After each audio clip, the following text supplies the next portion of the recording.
Hi everyone, welcome Hi. to Your Best You. I'm Reverend Dr. Kat and I'm here today with my co-host, Joan Kazmarzik. Hi Joan. It's always a little rumply in the beginning, but we do get there, don't we? Yes, we do. So here we are. We went over last week, I don't know if you were able to watch the show, but we did talk about so many different topics. We did address the topic of the masks and returning to schools, and there was a Ruby encounter, and so if you're interested, you can go back and check that show out on Nutmeg TV, video on demand. There are so many other great shows there, so it's something worth checking out. Yeah, it is. Yeah. Yes, it is. Oh, okay. The other day, I went out with Ruby to take a walk, and I encountered the mailman. It was the hot day. We've been in a really hot streak, as you know. I hope you're doing okay. Yes, we have. So, we're chatting about how little the air conditioners are working, unless yours is working great. Most of them don't seem to be working very well. Now, that's been the general consensus that Right. it just can't keep up with this heat. So, we were just chatting about ways to keep cool. And I said, you've got to think cool thoughts. That's what my mother taught me. So in honor of thinking cool thoughts, and in honor of my local mailman, I brought a local artist, Dawn Lombardi's work. I directed her show for a couple of seasons, I think. I don't know, Dawn, you know. And this is the first painting that she gave to me. So here we have a snow scene and a little kind of winter setting, but we're in the middle of summer. So. Yep. What I did on actually on my Facebook, we've done this a couple of times, is I put up a post of that was taken out in the forest running the sled dogs in the snow. And I put it up as cool thoughts for a hot day. Yeah, because what is it? July is like the winter season celebration because it's usually so hot. Yep. But today's show, I thought, I was wondering if you're familiar with subtle energy. As some of you know, I'm a Reiki master teacher trainer, and I've been working with subtle energy for, I think, almost 40 years. Makes me old, I know. But 'tis true, a long time. Never admit to that. A long time, right?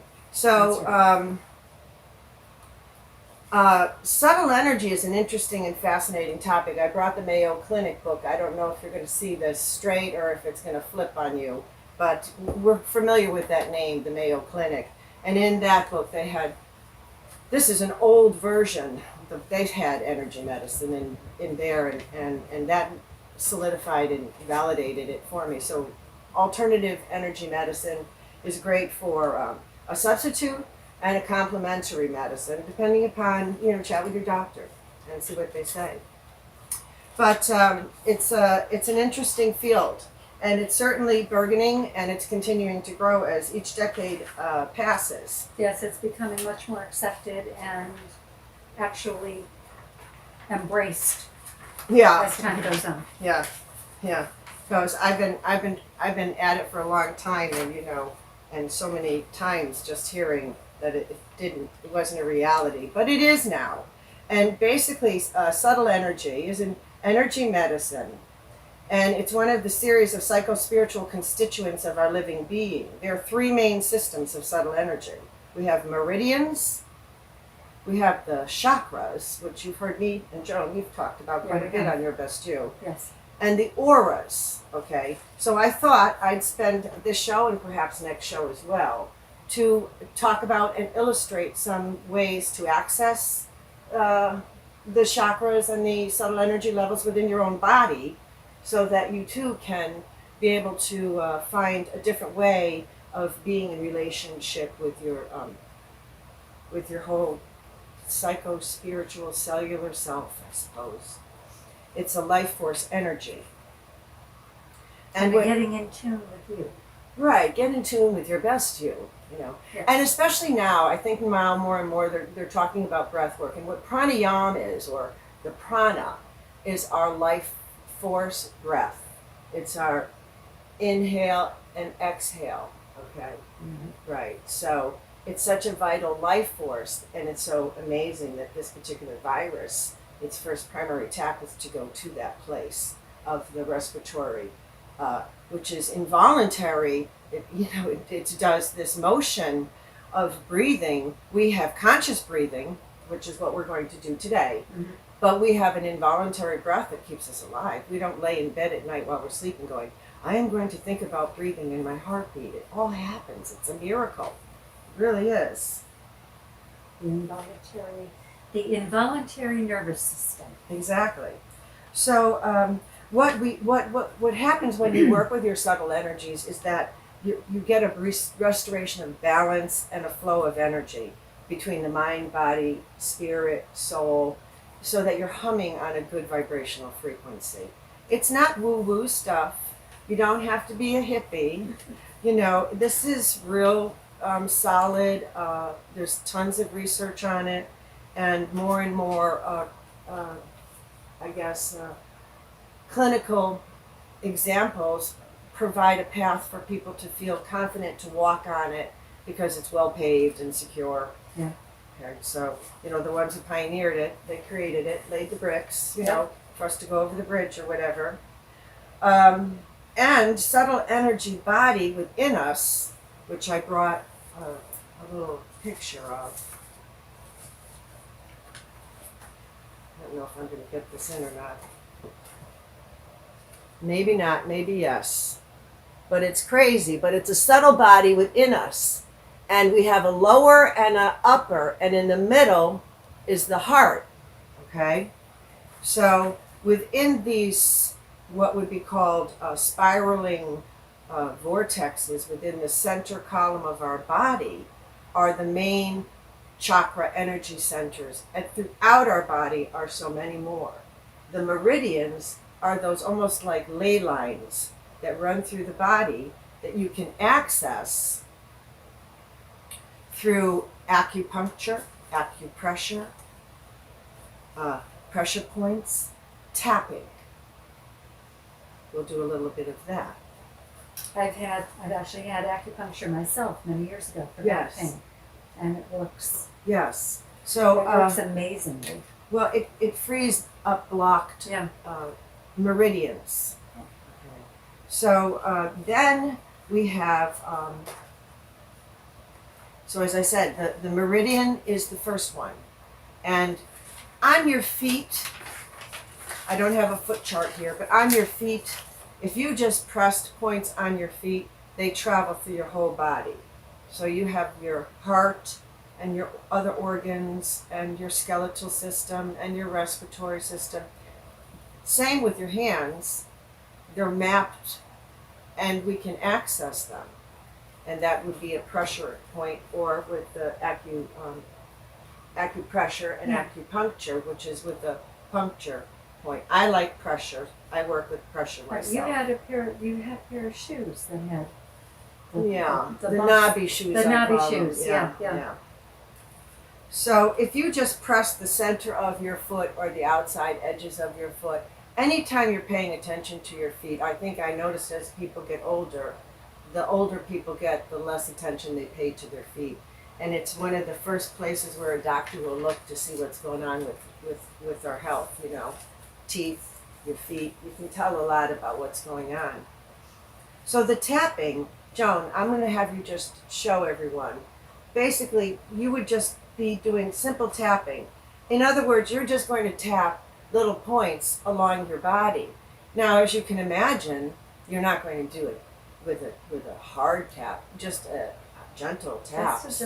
That's all I'm doing is just a gentle. And all that does, you're not creating yourself, you're not hurting yourself, but you're activating your meridians and your energy centers within your body.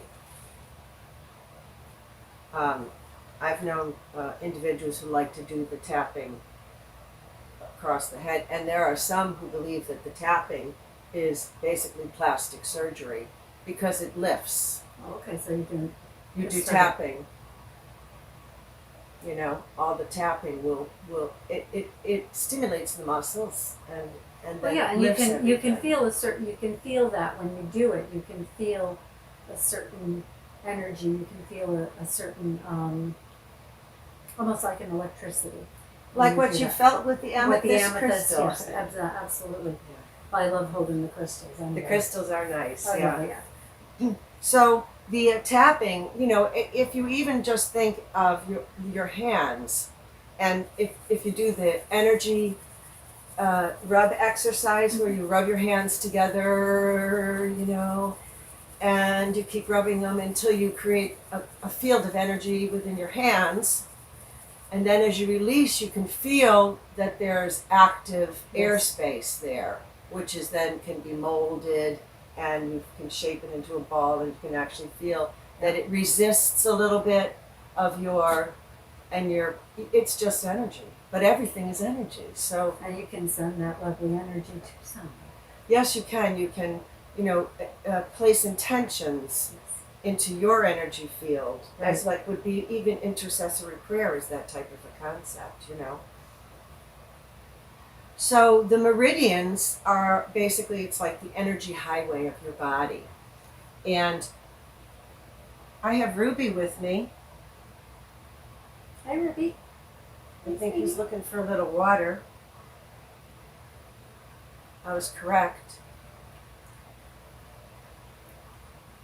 Speaking of water, water is something that I hope you're drinking a lot of right now, because with all this hot air we have, You have to keep. you have to make sure you stay hydrated. Yep. So keep yourself hydrated up, drink your water, and make sure you have a lot of water for your pets too, because they're drinking a lot of water right now too. Sure. More than what they were drinking before. So the chakras, as I said, that's another form of what we consider energy medicine. And John, would you mind holding this for me for a moment, please, while I pull this out? I have a little fan blowing, so it's giving the activity to the air, to the paperwork.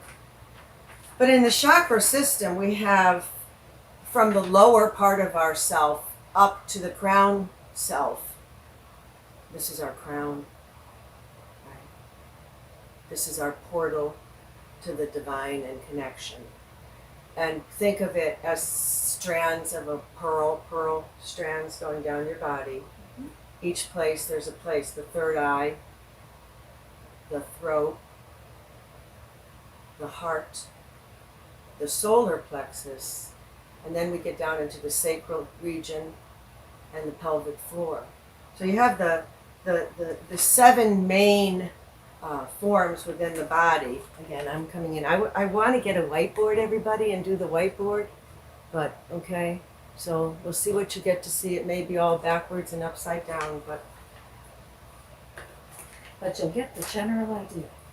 Get the general idea, and then I get to Plus do if better the next time, right? Right. Plus, if they go back and watch some of our previous shows, we actually concentrated on one or two chakras per show. Yeah. We took it into more detail. Yeah, which I'll do again. Yeah. But I felt that it was important right now to give a little bit of a sense of what is subtle energy. And if you do the hand exercise, then you get to feel it, right? Because you felt the electricity between your own palms and what they can create. And then you can feel how your hands are in relationship, your fingers are in relationship to one another, as in, all of our mudras. This is a prayer mudra, right? Prayer mudra has an energy to it. And so how you are in relationship to the tapping has an energy to it as well. So, all right, so is there anything you'd like to add to that, Joan? No. Okay. No. There are several hundred intersections in your body, you know that. So I'm only talking about the major seven. And I wanted to bring attention to how we can balance that through a couple of different methods. One of the first methods, and I'm going to have Joan demonstrate, and I'll lead it verbally, is the 3-part breath. I've done it before, but right now, I think with everyone experiencing a tremendous amount of stress, and this particular virus having its insidious nature attacking our very vital life force self, I think that it behooves us to learn how to come into relationship with our breath, our prana, our vital life force, and harness it for our own healing properties. So with the vital life force, you're going to be sitting in a comfortable chair position generally, but you can do standing as well. And you can have your eyes open or your eyes closed, whatever is the most comfortable for you. And you place your hands on your belly. You're going to be looking in the camera Yes. Okay. to the people, Yeah. and I'm going to be guiding you. All right. Okay. So you can close your eyes, place your hands on your belly. Bring your attention into your belly, your solar plexus area, your navel center. Notice your natural breath. And when you feel comfortable, begin to inhale and bring breath down into your belly and feel your belly expand out. And then exhale and feel your belly contract in, navel to spine. That's a belly breath. On the second layer of the breath, we're bringing the breath up to the rib cage. So one hand can be on the side of a rib, and the other hand can be on your belly. And again, notice your natural breath. That's your involuntary breath. And now in the control of breathing, bring breath into your belly, feel your belly expand, draw the breath up, feel your ribs expand, and then release the breath. Feel the ribs contract in and the belly contract navel to spine. Take a moment and notice your body. Notice how it's feeling. Notice your mind. Notice what's going on in your whole beinghood. Notice your breath, your natural breath. And then prepare to come up to the third level, which will be bringing the breath up to your throat. So taking a moment, breathing in, breathing into your belly, expanding your belly, feeling your ribs expand out, ballooning out, bringing the breath all the way up, and then releasing the breath down from the throat. Feel the ribs contract in, feel the belly come to the spine, and then just sit with your natural breath. Notice any sensations. Be relaxed with where you are, no judgment. And when you feel comfortable, you can open your eyes.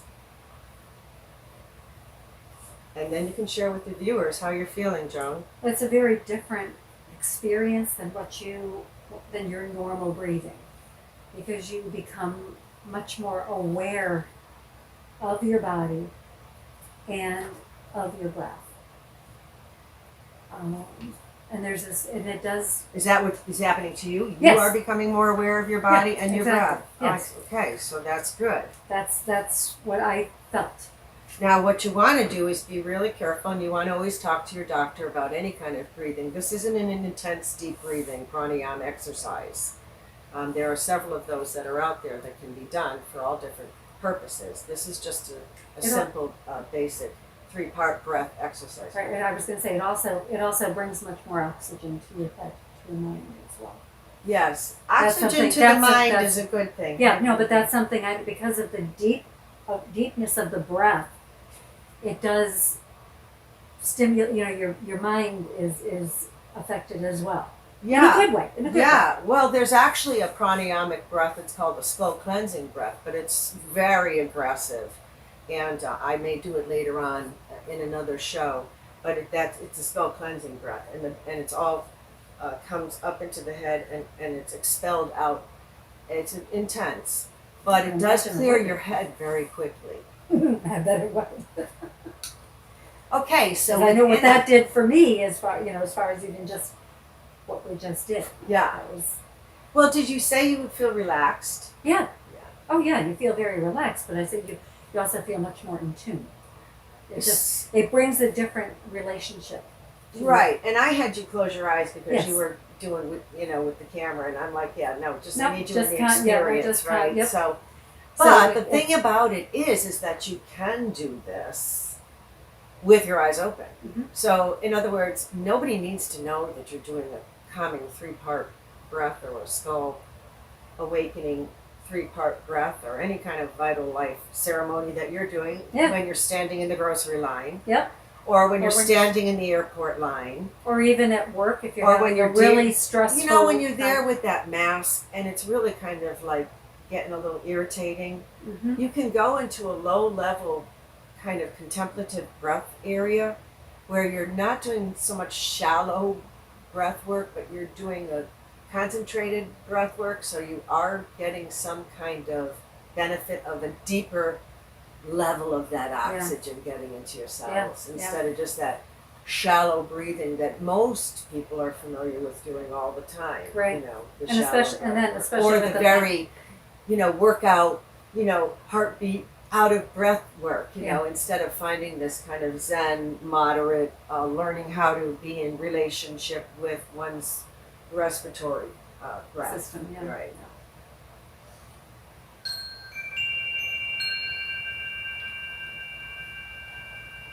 So, I would like to talk on the next point, because we've done a little bit about the meridians. I've done a little bit about the chakras. Yes. So, the next point is the auras. Now, do you know what an aura is?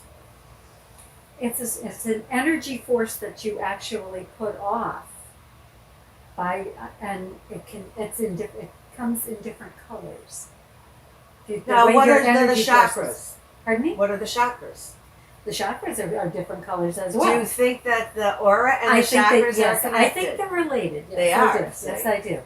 But I've heard many times, and in things that we've talked about too, and I'm sure you've seen different people give off a different energy, and while you may not see it, some people can, and I know there are certain kinds of cameras, I guess, that can catch the aura colors of different... Or aura cameras. Yeah. They have the Aurelian photography. Yeah.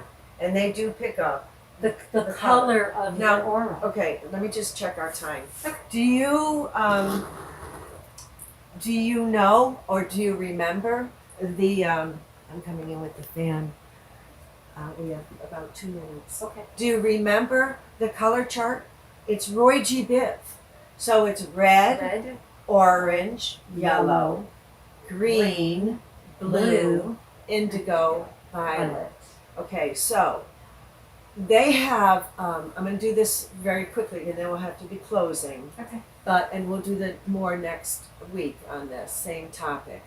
But they have, you think of a red. There's a pretty red, and then there's a red that's not very pretty, right?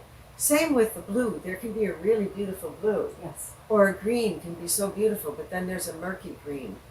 So what happens when we're doing our energy work is that we can kind of make our colors bright. And we're then operating literally on a higher vibrational frequency. And you are on a higher vibrational frequency. So they'll go, well, you're high. Well, you're on a higher vibrational frequency. I mean, and it's a good thing. You can be down here real low on that frequency, but you're not going to be there if you're doing all this energy work, because it is going to lift you up. Yeah. Okay. And anti-age, and it does a lot of beneficial things. So, I know we don't have a lot of time. We're coming up to the closing moment. And I'm so happy that you were able to come and join us. Again, if you weren't able to catch it on the TV, go ahead over. Nutmeg TV's got a video on demand that's wild. They've got so many programs to check out.